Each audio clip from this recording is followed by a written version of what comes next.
bacana, minha bacana, vamos lá, vamos continuar, tá certo? Determinação sexual, a gente viu na primeira aula de determinação dois tipos de sistema, o sistema XY e o sistema X0, tá? E eu esqueci de falar para vocês lá na primeira aula sobre sistema de determinação sexual do seguinte, tá? Existe um caso na nossa espécie em que existem casos, né? Não um caso na nossa espécie que é o seguinte: o indivíduo macho, não é? Só para exemplificar, ele não é XY, tá? Tem lá os cromossomos sexuais, mas às vezes ele tem um cromossomo, tem essa constituição, né? XY, só que aquele gene, o gene que está nesse cromossomo aqui, o gene SRY, que eu tinha falado lá na outra aula, tá? Ele pode ter sofrido alguma mutação. E se ele sofreu mutação, ele pode ser inativado.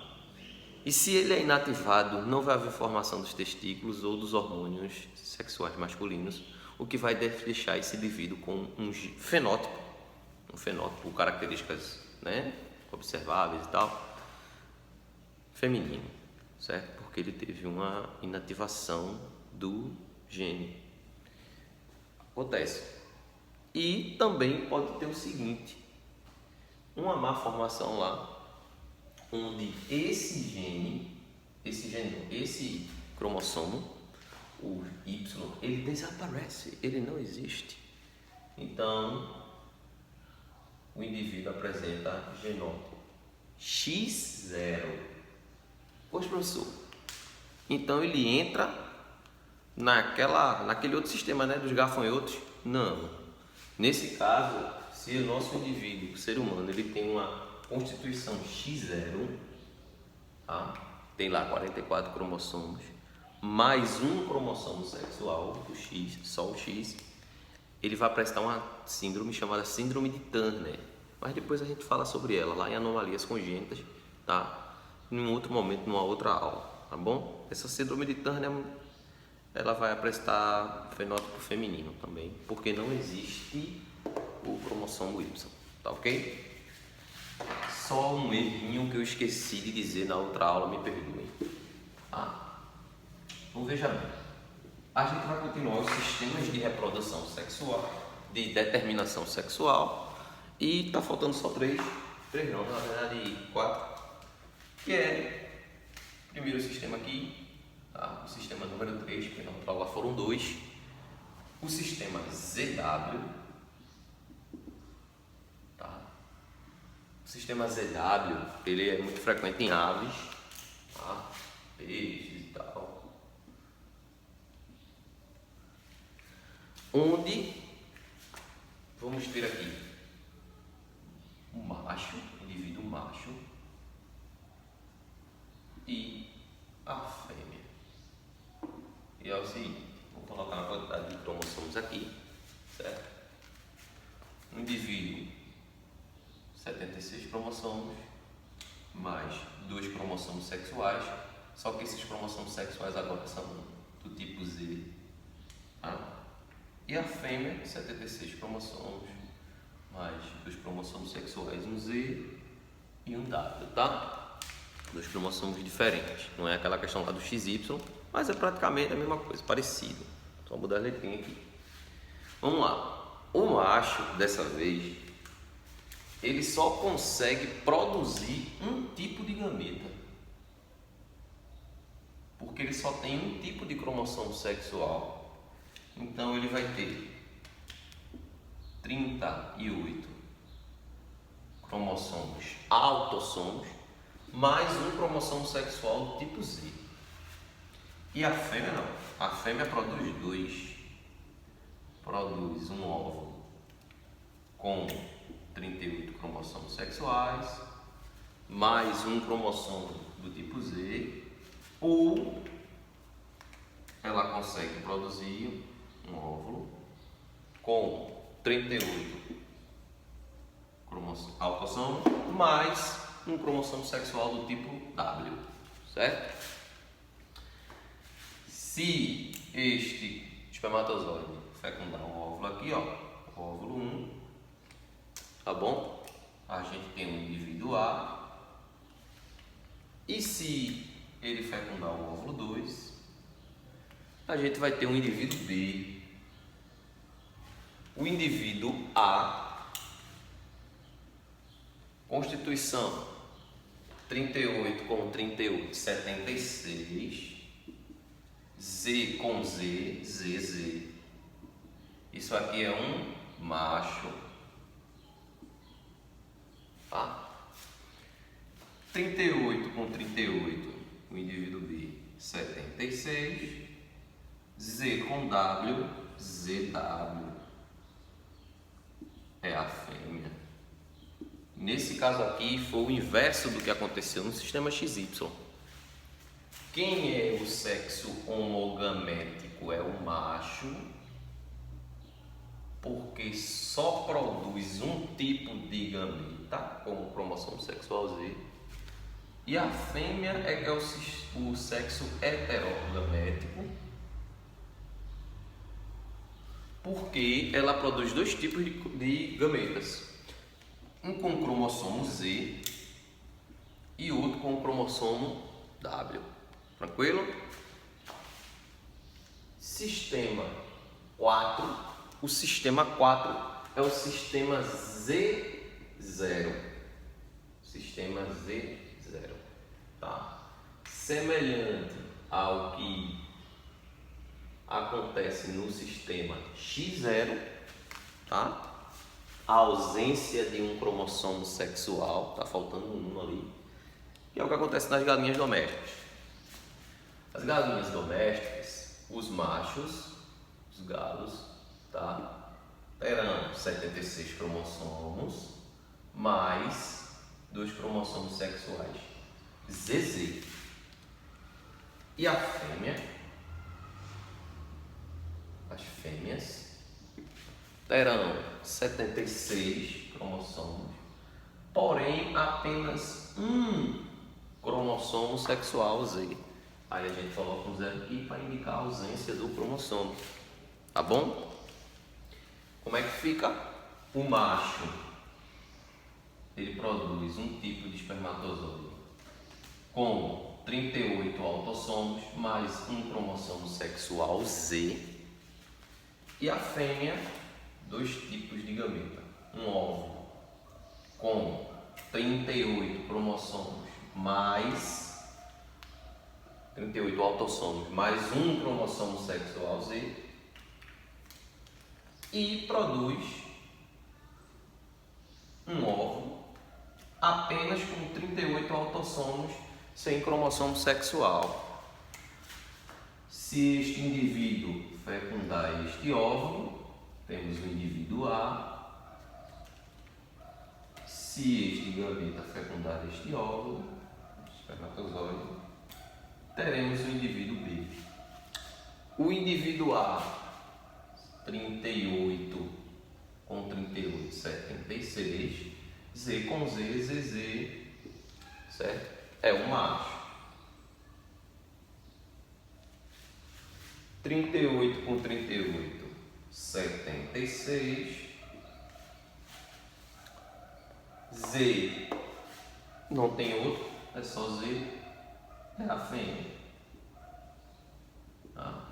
Mesmo caso que acontece nesse sistema aqui do lado, o macho só produz um tipo de gameta, ele é homogamético. Deixa eu ver se deu o vídeo, meu Deus, não. Deixa eu apagar. Ele é homogamético. Vou abreviar porque já tem a palavra ali. Homogamético. E a fêmea, por produzir dois tipos de gameta, é heterogamético. Tranquilo? Deixa eu... Cadê meu apagador, meu Deus? Deixa eu apagar aqui.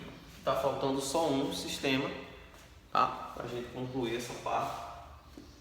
Um sistema não, dois, esqueci. Tá.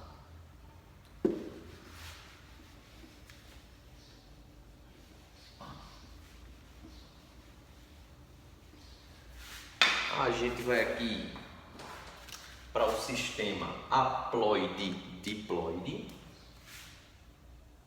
Sistema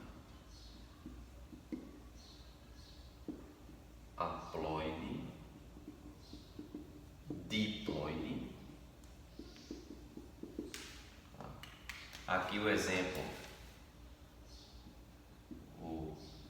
são as abelhas, tá? São os insetos himenópteros, asas membranosas, certo? Não conheço esses insetos, professor. Conhece sim, os insetos himenópteros. Eles são um dos grupos maiores de insetos que tem e são justamente a família das abelhas, as formigas, as vespas, tá certo? Esses insetos, eles vivem em um tipo de organização que se chama sociedade, certo?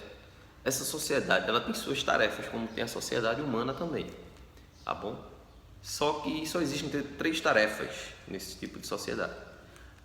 A gente tem a abelha rainha, a gente tem a abelha operária e a abelha macho, que é o zangão, certo? São os 3 tipos. Então, presta atenção. A fêmea, a abelha, a fêmea, ela pode ser a rainha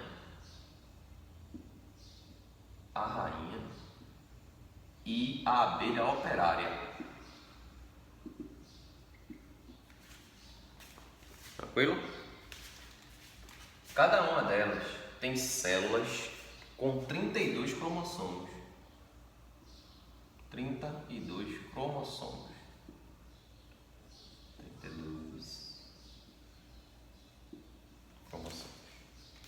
Já o zangão, o macho,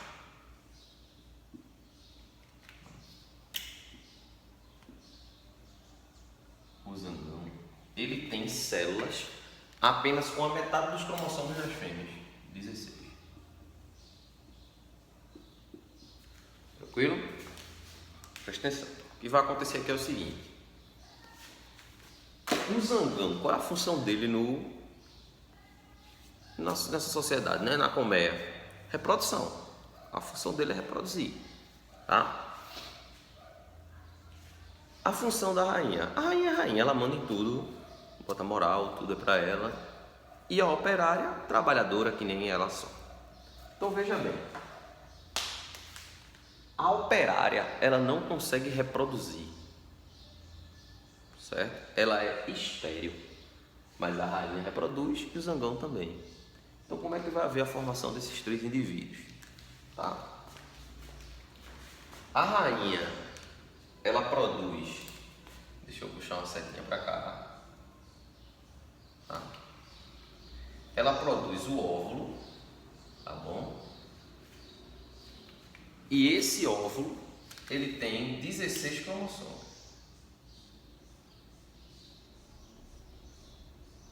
Deixa eu botar aí embaixo que fica melhor, né? Esse óvulo tem 16 cromossomos, a metade de 32 ali, tá? 16 cromossomos. E o zangão, por sua vez, ele produz também um gameta, tá? Com 16 cromossomos, tá? Então veja bem, o que vai acontecer aqui é o seguinte: se este óvulo for fecundado, ocorrer a fecundação aqui de um com o outro, tá? Ocorreu a fecundação, então o indivíduo que vai nascer aqui são fêmeas.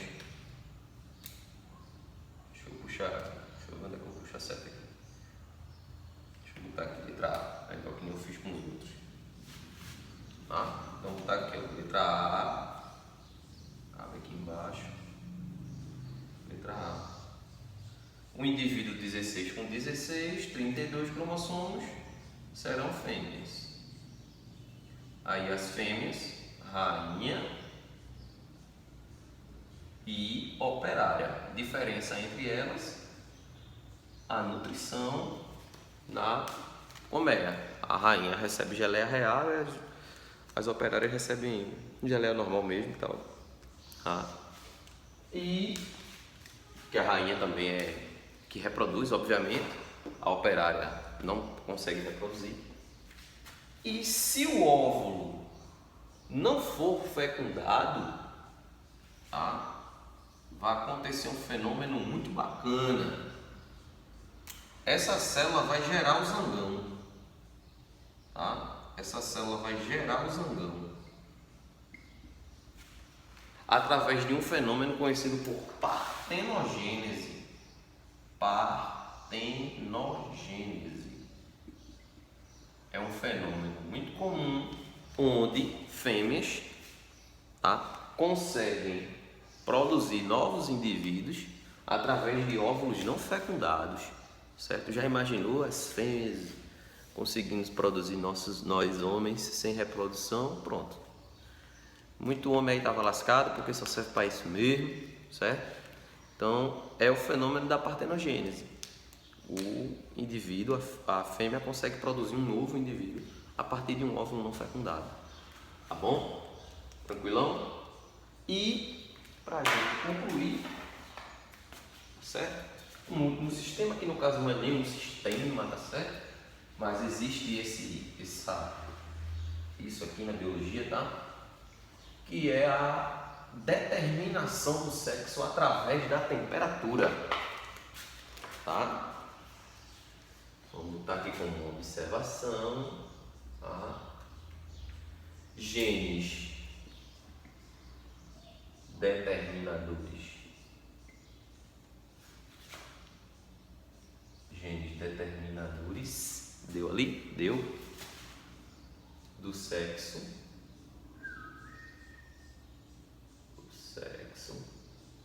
São afetados pelo ambiente.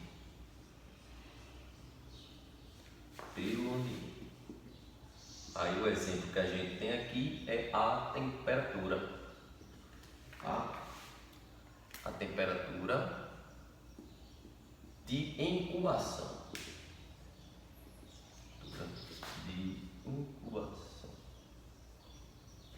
Vai dar não.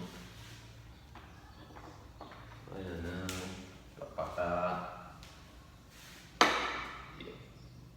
Temperatura de incubação. Deixa eu ver se deu agora. Deu certinho. Então veja bem. Essa temperatura de incubação acontece isso muito nos répteis, tá? Principalmente crocodilos, tartarugas e tal. Os crocodilos aqui, tá? Dependendo em que a temperatura que seus ovos estejam incubados, vai nascer fêmeas ou vai nascer machos, tá? Se a temperatura ela for abaixo de 31 graus Celsius, tá? Só nasce fêmea. Os indivíduos que vão ser gerados ali serão fêmeas. Acima de 31 graus Celsius é que vai começar a se produzir os machos. As fêmeas não precisam ser produzidas, não. Mas acima de 31 graus Celsius, os ovos estão lá incubadinhos, começa a produção dos machos. O indivíduo a ser macho. Já no caso de tartarugas marinhas,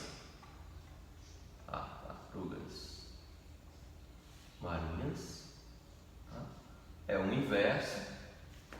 Quando as temperaturas são mais baixas,